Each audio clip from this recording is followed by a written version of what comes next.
Hello and welcome to your favorite technology show, Tech Today. What if I told you that there's a new mid-range smartphone in town and it comes with a 200 megapixel camera? Is that a gimmick or could it be a game changer? That's what we're testing on the show. Also, we have an insider scoop from CES, which used to be the most influential tech event of the year. But is it still the most influential tech event of the year? Has it lost its sheen? All that and a lot more. I'm your host Aayush Ailawadi and this is Tech Today.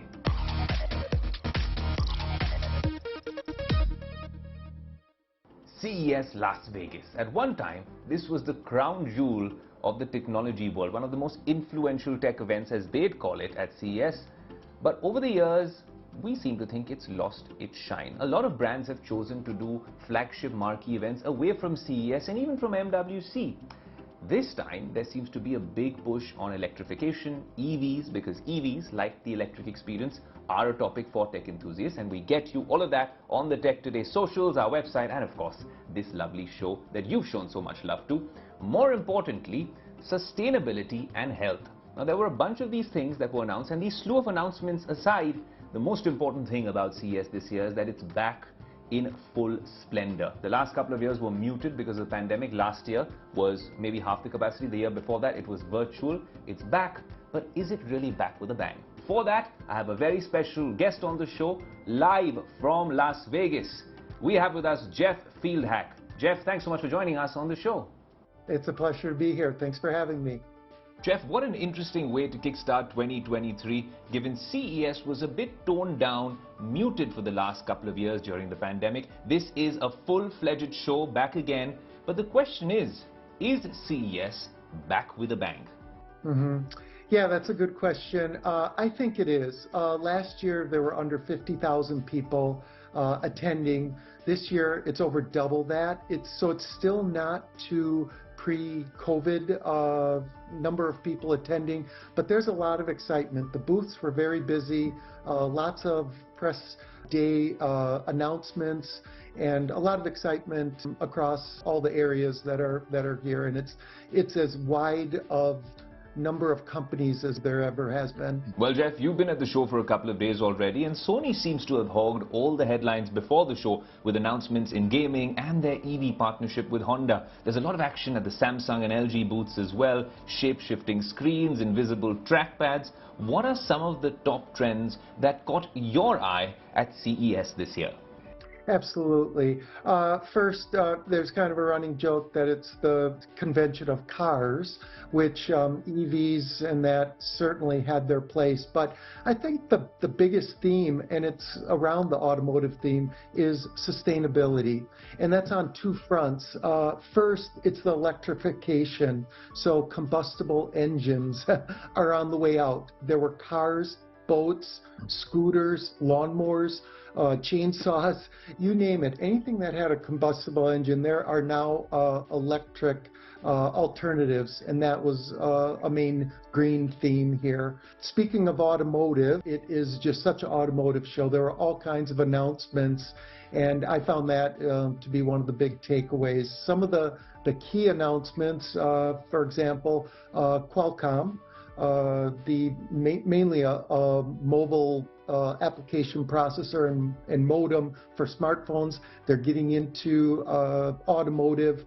They have a C2V solution that will make intersections much safer. That was a big call out. Valeo, they've announced that they have sold over 1.5 billion ADAS sensors.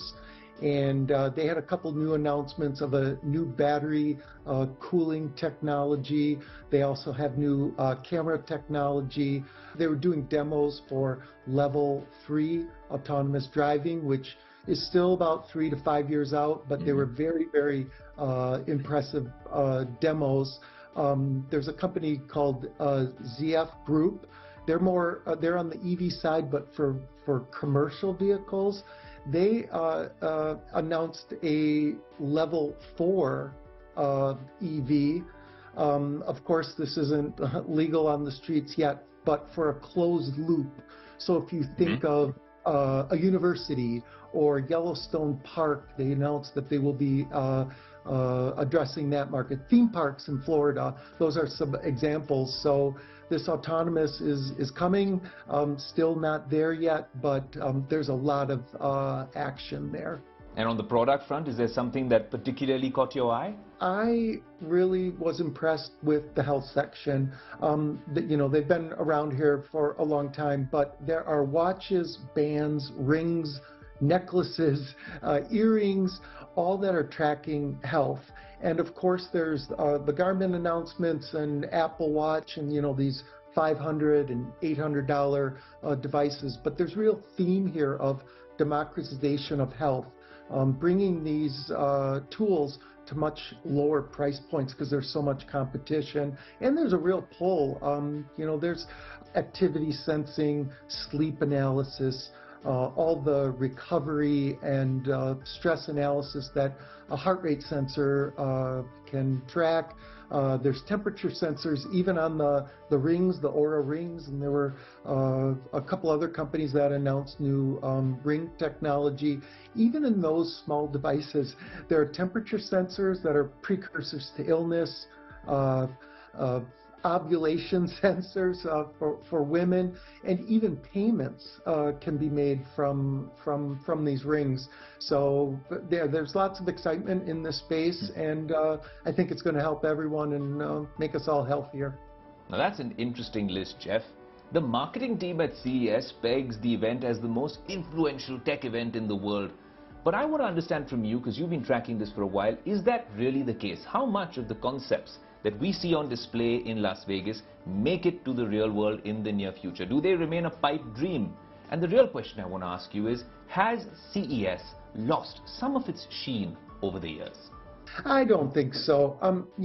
Technology and the advancements always take longer than one expects. But once they do come into the market, sometimes it's even broader and even more accepted. A lot of these things are in the market now. Oura ring, circular ring, and then all the Garmin, Suntas, and all the smartwatch companies that we know about. But there's a lot more competition and a lot more coming out there. And even next 2 to 5 years, other items, non-invasive glucose monitoring, lactate monitoring. So there's still a lot of technology and stuff that's being showcased now that might not be ready, but it will be soon. So much talk of the metaverse in the past couple of years, especially because of Mark Zuckerberg and his plans with Meta. But when we're talking about the sort of hardware which would fuel the metaverse, what kind of products have you seen in the VR, XR space? Anything that you think can make the metaverse a reality? Yeah, certainly it will be, but it still needs a lot of time. There needs to be miniaturization. There needs to be better processing power. The low-hanging fruit right now is for training or education or seeing some other part of the world that you can't travel to, but you can experience it through an XR headset. That's happening. We saw lots of samples about that. There's lots new hardware players they're coming that will make it more competitive and bring the costs down. But as far as a lot of these metaverse applications, it's beyond what I talked about. They need a lot more work, and we have to be patient with them. This could be a longer journey than some of the calculations have been thus far. Well, Jeff, thanks so much for joining us from CES Las Vegas and sharing all the latest from the world of tech and, of course, all the cool new product launches at CES. Well, speaking about product launches, we at Tech Today got a mysterious package which has got all of us in the studio a little puzzled. Is it a camera? Is it a smartphone? Is it a lens? Is it just a toy? You know what? Let's get this very, very clear. Have a look yourself. Quick question for you at the start of the segment. How many megapixels does the smartphone in your pocket really have? Would you say 16 megapixel, 12 megapixel, 48 megapixel? Give me a number. What if I told you that there's a mid-range 5G smartphone now in the market which comes with not even 50 or 100 megapixel but all the way up to 200 megapixel? But does megapixels really matter? Does it determine picture quality? That's a debate I do want to get into, but I do want to cursorily mention that there's things like lens, sensor size, and of course the computational algorithm that smartphone company is using, how the iPhone optimizes the image, or how Google Pixel does it in low light. That is really the USP when it comes to smartphone cameras. Now, we have a lens over here. This is a tele lens that we use on the show for all sorts of cool shots, especially from a distance. What, maybe 1.5 lakh rupees? Yes, we've gotten the nod from our DOP. That's how much you'd be spending on this particular device. And then I got this parcel, which had a lot of us in the studio confused, which looks like a massive, massive lens. It says 200 megapixel super OIS, 24 mm, and of course, this is not the original lens, but it's much bigger than this guy. Now this, I think, will cost around 20% or 1/5 of this real lens. But then if you open this up, you realize that this is just a box. And this is your unboxing of the new Redmi Note 12 Pro Plus, the first 200 megapixel camera that we've had on Tech Today. So let's unbox it.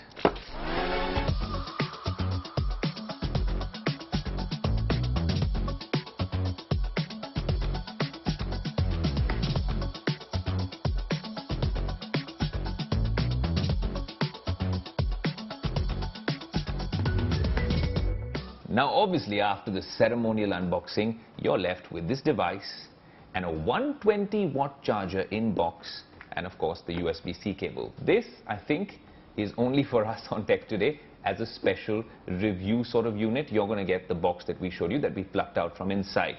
Now it's fairly light when you're holding it as first impressions, and it's a little different from its predecessor, the 11 series, because now you see this very classy white color with a glass back and of course a plastic chassis, and then this silver sort of frame which houses the camera.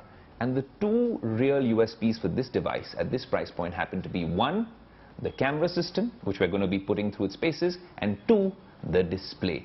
If you look at this device, it looks fairly premium for a mid-range 5G smartphone. I think the color selection really dials things up a notch. This white sort of glass back, like I said, looks great. The camera looks very classy, and it can be a conversation starter. If you look at the display and you crank up the brightness, then this AMOLED display really does pack a punch. Talking about the specs of the display, it comes with a 6.67-inch AMOLED display with an FHD Plus resolution, a maximum refresh rate of 120 Hz, which is standard on a lot of devices now, but a touch sampling rate which goes all the way up to 240 Hz. The phone is incredibly bright if you want it to be, and for a phone at this price point, if it goes up to 900 nits of peak brightness, that's what the company claims, and honestly, I think the proof is in the pudding. It is incredibly bright when you do use it. I don't think the camera is doing it justice. That's one other big feature with 1 billion colors, and most importantly, it comes with, wait for it, HDR10 Plus and Dolby Vision support on this particular device. Let's open up a video and see exactly how that really works.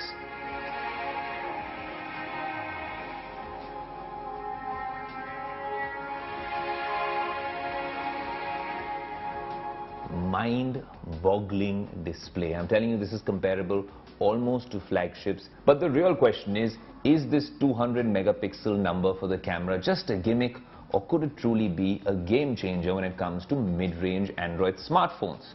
Now, it's not an apples to apples comparison, but we also had the Pixel 7 Pro with us, the undisputed king of the Android smartphone camera world, and we thought not to really compare the two, but just to get a yardstick of the best Android camera and what this camera can do with a 200 megapixel spec. Here's what we found. So much has been said about the Redmi Note 12 Pro Plus 200 megapixel camera. Firstly, if you want to actually use that 200 megapixel mode or a 50 megapixel mode, you have to go in more in the settings, as my expert camera person has pointed out, and then you can compare it maybe to the best Android shooter we think of all time in low light, in good daylight situations, well-lit situations, the Pixel 7 Pro. Now this is in its standard mode. This guy is in 200 megapixel. We have a nice little shot right over here. We can go on taking many more shots, but just to give you some perspective, both well lit and action. Almost at the same time, if you zoom in And you know what? You get a nice little viewfinder right there. It's a 200 megapixel preview. And whilst you're zooming in, I'm going to zoom into the pixel as well. Let me tell you this. Some people might say this, that the 200 megapixel bit is a gimmick. But honestly, the pixel is ironically pixelating a bit. The 200 megapixel isn't. I don't know if it's this preview mode. It'll be nice to put this out on a billboard or a big screen and see how this looks. But in terms of color, I think the pixel's doing a better job than this Redmi phone. But what does that actually mean? What that actually means is that if you take any phone nowadays, even a mid-range phone, and compare it to a flagship, in well-lit scenarios, they'll do a fairly decent job. They all come with decent Snapdragon chipsets or even MediaTek in this particular case, and then of course the Bionic chipsets with Apple devices. Video is another thing we must actually check with these phones, and most importantly, this 200 megapixel, 15 megapixel mode will not work in low light scenarios. It needs to be in a well-lit scenario, much like action mode on the iPhone 14 Pro. So let's actually test this and pit it against, I know, the Pixel 7 Pro in a low light mode, just to see what a phone like this can do, and maybe we'll be surprised. Here are some shots we took with this particular camera, and honestly, like I said, in the day it's quite a stellar performer. But the sun sets and we take it out in the night, heading to all of Mumbai's iconic landmarks. And if you look at some of these photos and videos independently, they'll be absolutely fine.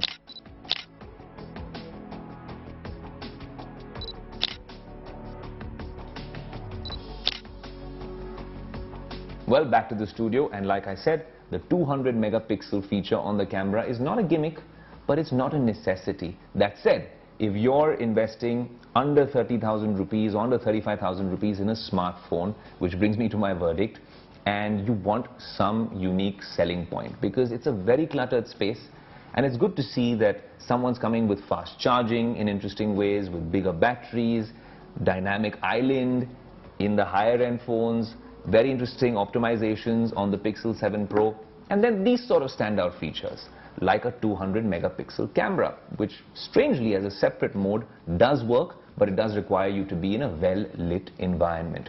And it comes with a fair bit of detail, so kudos to them for that. But if this was a slightly better tuned camera, especially in night mode, and it didn't over-process the selfies in low light situations, then we'd be able to give it maybe a Tech Today 2023 award at the end of the year. For now, it's a step in the right direction, and I can see at this price point, with these features, with this display, Dolby Vision, Dolby Atmos support, and this design, at this price point, I can see a lot of people going for the Redmi Note 12 Pro Plus 5G.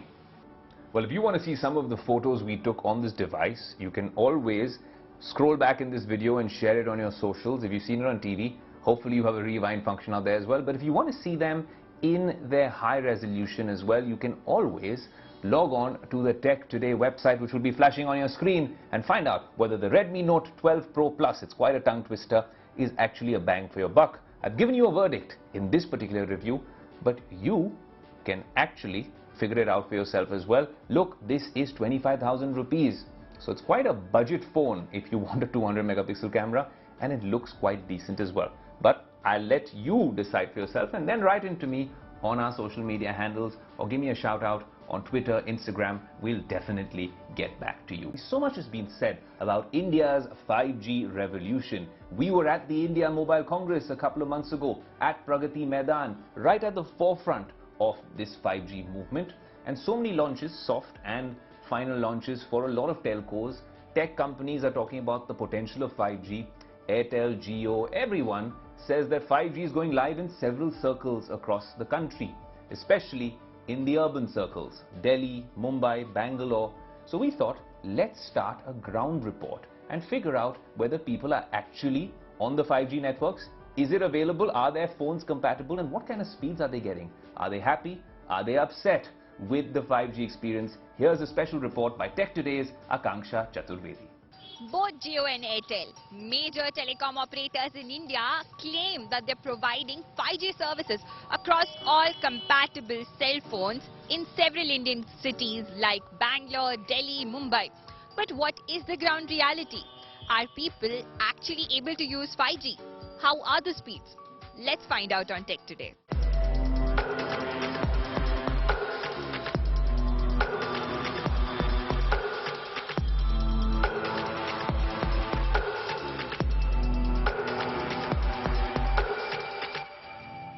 It's still not working on any phone. Currently I'm using Jio, but it's not working. So you told me you have a 5G compatible Android phone. So is 5G working on it? Not really that good.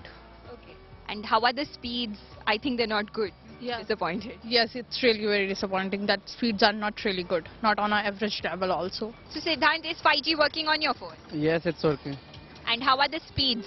The speed is fine in Delhi. It's like 200 to 500 Mbps, and in NCR like Gurgaon, it's 1 GB per second. So is it better than your 4G experience? Yes, it is better. It's much better than 4G. And are you experiencing like fantastic speeds and very good downloading or something like that? Not like that.